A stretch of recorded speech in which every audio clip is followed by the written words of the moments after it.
Ces deux expériences différentes en un certain nombre de points, mais qui se rejoignent aussi, nous ont permis de tirer un certain nombre d'enseignements, mais aussi de souligner des points de difficulté, et nous avions envie de les partager avec vous.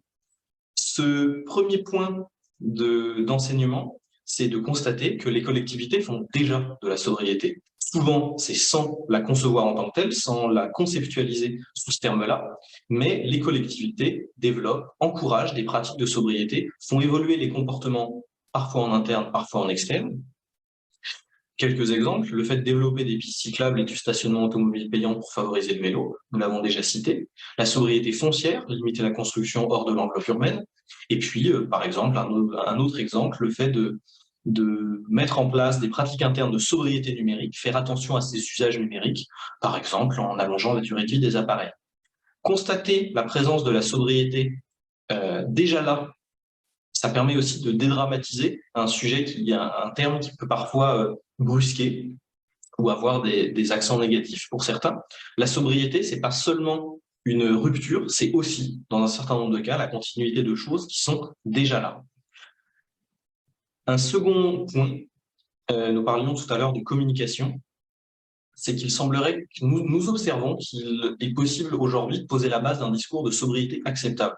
Ce que je vous présente là, ça n'est pas une prescription de discours politique, c'est l'observation que du côté du politique, ce genre de discours commence à se construire, notamment par une communication qui soit basée sur la mise en avant d'exemples positifs, d'exemples vertueux, sur l'exemplarité de la collectivité, et puis la mise en lumière de propositions alternatives sobres. Ça n'est pas une injonction à faire telle ou telle chose, mais de dire simplement, voilà, nous agissons pour vous permettre de changer de pratique, d'avoir des pratiques plus sobres.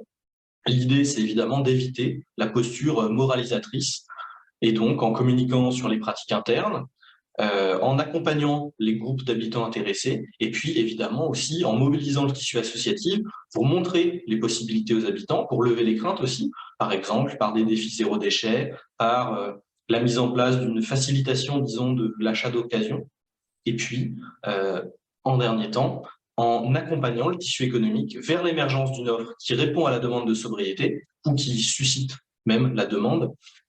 Et ça, c'est le point suivant, et je laisse la parole à Gaël pour poursuivre.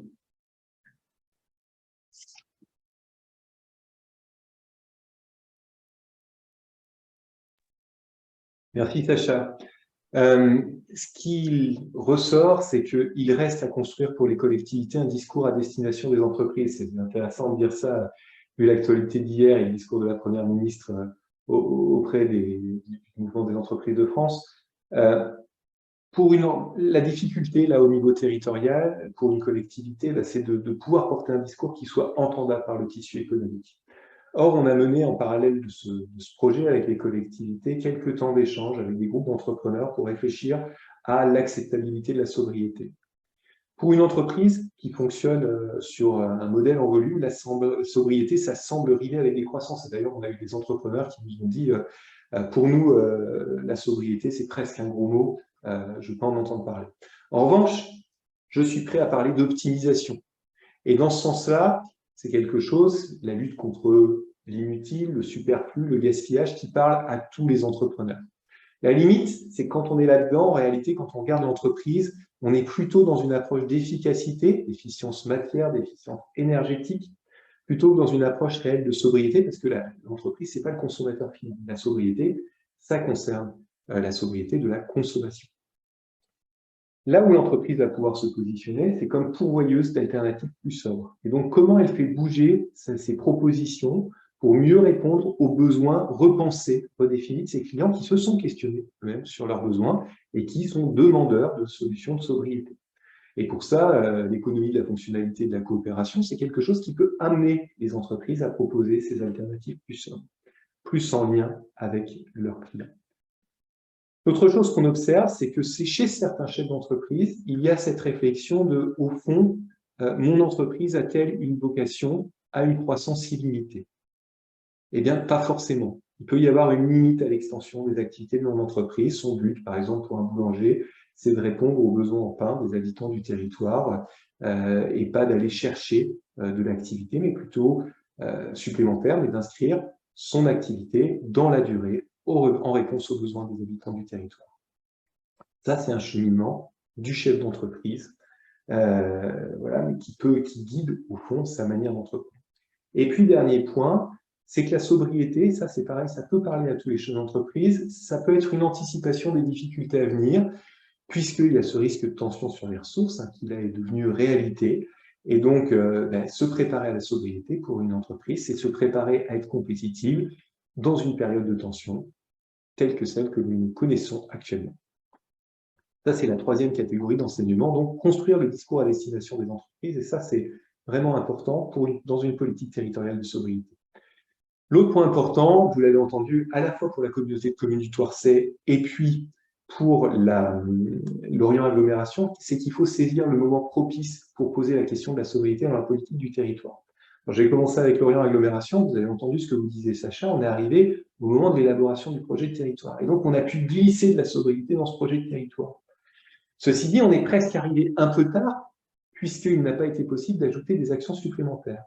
En revanche, il a été possible, et ça c'est intéressant, de contribuer à l'abandon de certains projets par manque de sobriété dans ces projets, parce que c'était des projets d'ébriété. Alors, la sobriété n'était pas le facteur décisif, mais elle a contribué à l'abandon de certains projets.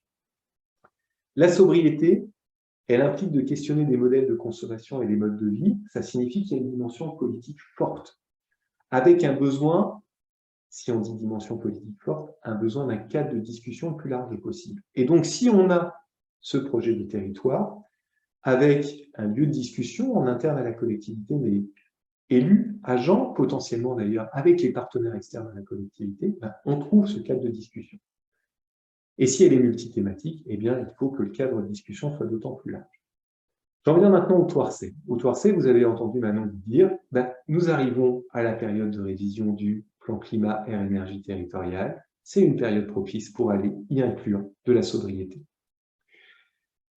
La sobriété, elle apparaît en outre comme une réponse possible aux crises et aux incertitudes. Et là encore, vous avez entendu ce que vous disiez Manon, c'est-à-dire que dans cette période de tension, tout d'un coup, parler sobriété, pour un territoire comme la communauté de communes du Thouarçais, où il y a une proximité historique avec le tissu entrepreneurial, eh bien, le discours de sobriété devient portable par les élus, parce que là, il y a une actualité qui va faire qu'on peut s'emparer du sujet. La cinquième série d'enseignements, eh bien, c'est toi, Sacha, qui reprend la parole pour nous en parler. Tout à fait. Ce cinquième enseignement, c'est de voir que selon les thématiques par rapport aux objets méthodologiques, aux outils méthodologiques dont nous disposions, eh bien, sur certaines thématiques, la déclinaison opérationnelle est plus difficile. En matière d'alimentation et d'agriculture, par exemple, je l'ai cité plus tôt, la sobriété est difficile à définir. Qu'est-ce qui est de la sobriété? Qu'est-ce qui est de l'efficacité? Est-ce que manger local, manger bio, manger de saison, c'est de la sobriété? Est-ce que si on mange de la volaille au lieu de la viande rouge, on est dans de la sobriété? Et puis un autre point, c'est que finalement la sobriété, c'est avant tout moins. Et est-ce qu'on peut se permettre de prôner le manger moins? C'est une question qui reste ouverte à l'heure actuelle. On a eu aussi une difficulté à distinguer les politiques territoriales qui jouent sur la demande, promouvoir la sobriété, et puis celles qui jouent sur l'offre, fourniture de services de sobriété, ou en tout cas c'est une distinction à prendre en compte, par exemple en l'occurrence quand on parle soit d'alimentation, soit d'agriculture, les deux sujets étant liés sur le territoire. Un troisième point, c'est le fait que sur la thématique eau, nous ne disposions pas d'outils méthodologiques à la base. Ça ne faisait pas partie des thématiques traitées par l'étude TERSOB, alors même que nous l'avons prise en compte dans un certain nombre des travaux que nous avons menés, et puis que l'actualité récente cet été a bien montré que la sobriété en eau apparaît comme tout à fait nécessaire. Et puis, en dernier point, nous avons évidemment constaté que, comme dans beaucoup d'autres domaines, certaines thématiques se chevauchent, c'est difficile de les traiter isolément. Un exemple, tant que le besoin est nous devons tenir une réunion, eh bien, il y a des éléments d'aménagement, de numérique, de mobilité qui rendent possible ou non le fait de changer de pratique vers le fait de tenir une réunion en visioconférence. Nous avons aussi identifié un certain nombre de difficultés qui restent à lever. La première, c'est de pouvoir objectiver la part de la sobriété dans l'atteinte des objectifs visés à l'échelle territoriale. Vous vous rappelez, en introduction, au moment de présenter la genèse de cette mission, je vous ai parlé du diagramme de Kate Raworth, de son donut, en disant on a un espace là qui reste à définir entre le plancher des fondements sociaux, en deçà desquels on est dans la précarité, et puis les limites planétaires à respecter, sinon voilà, on atteint trop fortement, on impacte trop fortement les ressources, la biodiversité, la consommation d'énergie, l'émission de gaz à effet de serre. Donc il faut trouver le juste milieu. Ça, c'est conceptuellement intéressant. Ça commence à être repris d'ailleurs, par exemple, par des collectivités territoriales. La ville d'Amsterdam, début 2020, a dit qu'elle allait construire une politique en fonction de cette approche du donut. Mais on a peu d'objectifs chiffrés. On va regarder la même chose du côté des scénarios ADEME. On a des scénarios à l'échelle nationale qui intègrent la sobriété, qui vont faire une part plus ou moins importante à la sobriété suivant les scénarios. Donc ça, c'est à l'échelle nationale. Il va falloir se poser la question, quelle part on laisse dans la sobriété à l'échelle territoriale? Et ça, c'est un point fondamental. C'est le premier. Le deuxième qui est lié, c'est de pouvoir mesurer et anticiper d'ailleurs les résultats des actions de sobriété. Ça doit permettre de hiérarchiser, de faire un choix parmi différentes actions de sobriété possibles, de définir des objectifs et des indicateurs pour pouvoir mesurer, j'ai fait ça, voilà ce que ça a donné, on maintient, on arrête en fonction des résultats atteints. Et puis, il va falloir aussi mesurer l'impact des politiques de sobriété sur les pratiques. D'une part, ça peut se faire avec des enquêtes de pratiques, et sur l'environnement, sur les ressources. Et là, c'est plus complexe. En quoi les changements de comportement vont permettre de réduire les émissions de gaz à effet de serre, vont permettre de limiter la consommation de ressources, vont mieux préserver l'usage des sols. À chaque fois, ce sont des réponses qui sont bien spécifiques, qui vont dépendre de données plus ou moins mesurables suivant les champs thématiques. Et donc, on n'a pas une réponse univoque.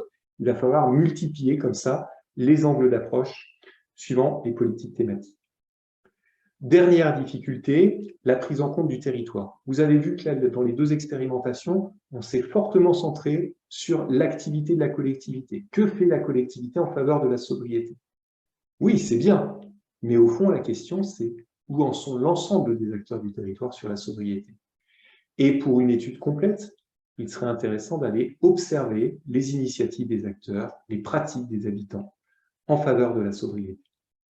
Quels sont leurs besoins, quelles sont leurs attentes, où sont les potentialités, est-ce qu'il y a des menaces, des freins, une activité spécifique. Par exemple, s'il y a un fabricant de couches sur le territoire, ça peut être compliqué de parler de couches lavables s'il est spécialisé dans les couches jetables, pour prendre un exemple. Donc ça veut dire qu'il faut un diagnostic territorial pour pouvoir derrière bien angler ses actions, son discours en faveur de la sobriété en fonction de la réalité de son territoire. Et puis, on est dans la même idée, c'est que entamer une telle démarche, ça va amener la collectivité à se positionner sur ce sujet vis-à-vis des acteurs du territoire. Et donc, pour pouvoir être pertinent, elle doit les avoir pris en compte au moment d'élaborer son approche de la sobriété. Nous en arrivons ici au terme des enseignements de ce webinaire. Merci à tous pour votre attention. Je vois presque tout le monde, quasiment tout le monde est là. On a démarré à 49, on finit à 52 participants. Donc, vous avez été restés de bout en bout, vous avez été attentifs. Merci à vous. Eh bien, à vous la parole pour les questions. Donc, j'ai vu qu'il y en avait quelques-unes qui surgissaient dans le chat. J'en profite pour vous dire, et le temps que les questions puissent venir, que nous avons pu nous appuyer sur un comité de pilotage composé de collègues en bureau d'études, d'une chercheuse et de 2 personnes de l'ADEME, donc qu'ils soient ici remerciés pour leur appui. Et puis merci évidemment aux 2 collectivités qui nous ont permis ce partenariat, ces expérimentations avec lesquelles ça a été particulièrement agréable de travailler au cours de ces 6 mois.